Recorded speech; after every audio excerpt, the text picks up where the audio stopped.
exactly of which part of the hand you will be striking with. First, Gammeuchi. The technique is similar in some ways to the Chudan Sotouke. The elbow is pulled back strongly and the waki is covered by the hikite.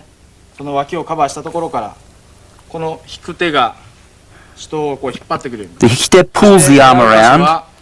The target is the temple of an imaginary opponent your own size. Let the hand cut across horizontally like a knife. If you are not fully aware of what part of this Shuto you should be hitting with, it's possible that you could hit with the fingertips, or the wrist may not be right, or the whole angle could change.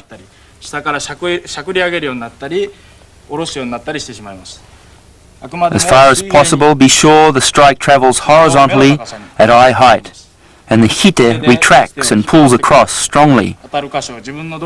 As always, know what you are hitting with, where you are hitting to, and how you are hitting.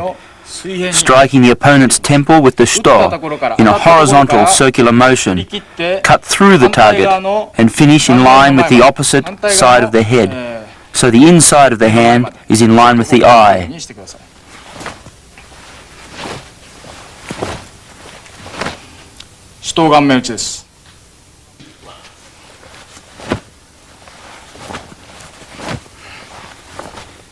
Next is the Shuto Sakotsuchi, the strike to the collarbone. The starting point is the same as the Gammeuchi. This time though, instead of cutting horizontally, you bring the hand down vertically, like a sword cut. Keep the line vertical. The target is the clavicle or collarbone, the protruding bone from the neck to the shoulder.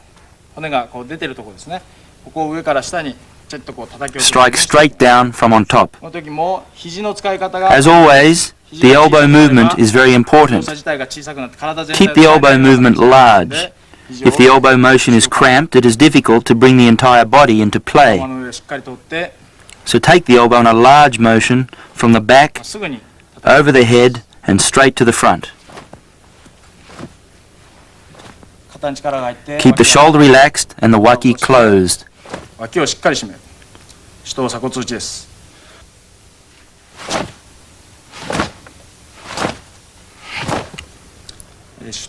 Next we have Shuto Sakotsu Chikomi.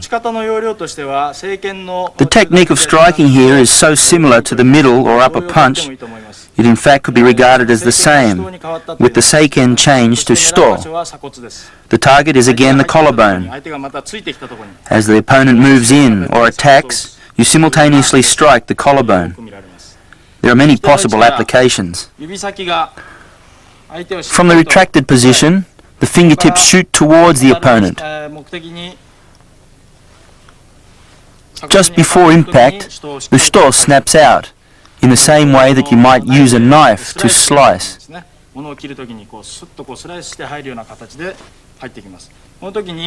Take care not to open the waki and keep the shoulder relaxed. As I explained with Seiken Chudanski, don't lead out from the elbow. Keep the shoulder relaxed and the waki closed. Strike straight out from the hand, retract from the elbow. Maintain a strong Shuto and strike out straight with good technique.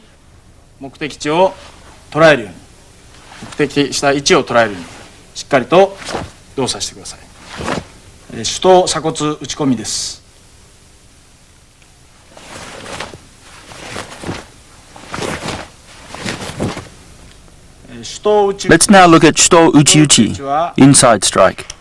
In this technique, the setup is as if the striking hand is taking hold of the opposite side ear, similar to the Geiran Barai starting position. The strike goes from the inside out. In Kihon, you strike the temple of an imaginary opponent. As the hand retracts, the forward hikite remains where it is, where it may be regarded as a cover against an attack, or even a setup to torque the power of the spine.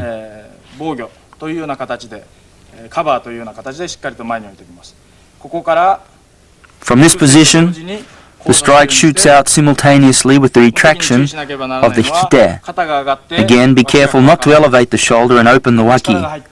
Some people lift the shoulder in this fashion. Take care to avoid this.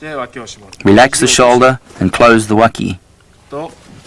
Strike out with a feeling of dropping the elbow down. As in all Shuto strikes, the wrist is straight and the back of the hand is not bent upwards.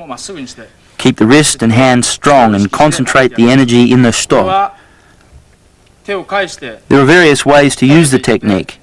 As a block, perhaps hooking the wrist or hooking the opponent's neck.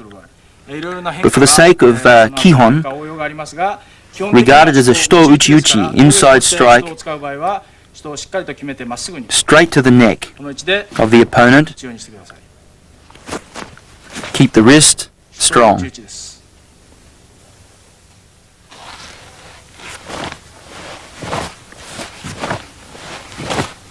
Shuto Hizouchi. The starting point of this technique is the same as Shuto Gamuuchi, strike to the temple. In fact, the technique is so like the Gamuuchi, it may be regarded as the same, except it descends downwards into the floating ribs of the opponent. From behind the head, carve a large circle, descend down into the floating ribs. Be sure the wrist is bent strongly to expose the strongest part of the Shuto knife hand, and pull the elbow in slightly. The shoulder is relaxed, the waki is closed and the elbow is pulled in. Try to feel the power of the whole body behind the technique. If the elbow is raised from tension in the shoulder, you cannot get power or body weight in the technique. So as always, relax and drop the shoulder. Close the waki, keep the elbow down.